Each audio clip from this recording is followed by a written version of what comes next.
are your future plans? You'll see them and hear about them in the media, God willing. I opened the door to the room, came in. That's when I walked up to the president and I leaned over and I whispered into his right ear, a second plane hit the second tower. America is under attack. I will admit that I did think of three initials, UBL, Osama bin Laden. I knew about the attacks on the World Trade Center in 1993, and I knew about Al-Qaeda. So, yes, I had that knowledge in my mind. The search is underway for those who are behind these evil acts. I've directed the full resources of our intelligence and law enforcement communities to find those responsible and to bring them to justice. We will make no distinction between the terrorists who committed these acts and those who harbor them. A very interesting report in the Washington Post suggests that European diplomats in Iran were told by members of the Iranian president's office that the Iranians believed that Osama bin Laden was responsible for those attacks in the United States and would understand attacks being, retaliation being taken on those terrorist operations inside Afghanistan, but would never come out and say that publicly. There's an old poster out west, as I recall, that said, "Wanted, dead or alive."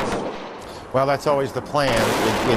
This military business is an imperfect science, but that's the plan, is to go after specific military targets, to go after command and control centers, to go after anti-aircraft sites, to go after terrorist bases or what's left of them. It's hard to imagine that whoever occupied those bases are still hanging around, but that's the plan. But as we know from other battles and other times, these things always don't go according to form.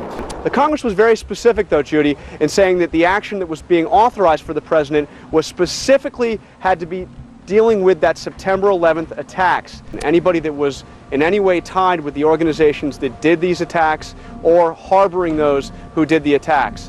So there's not clear that the president, let's say if the president wanted to take further action against other nations that he deemed had something to do with the attacks, say Iraq. Well, under this resolution, it was said at the time, that would be authorized as long as it could be clearly established to the Congress that the nations that the president was taking actions against had something to do with the September 11th attacks. This was not a blank check allowing the president to go after any terrorist organization anywhere in the world. Saddam Hussein has gone to elaborate lengths, spent enormous sums, taken great risks to build and keep weapons of mass destruction. But why? The only possible explanation, the only possible use he could have for those weapons is to dominate, intimidate, or attack. Saddam Hussein and his sons must leave Iraq within 48 hours. Their refusal to do so will result in military conflict, commenced at a time of our choosing.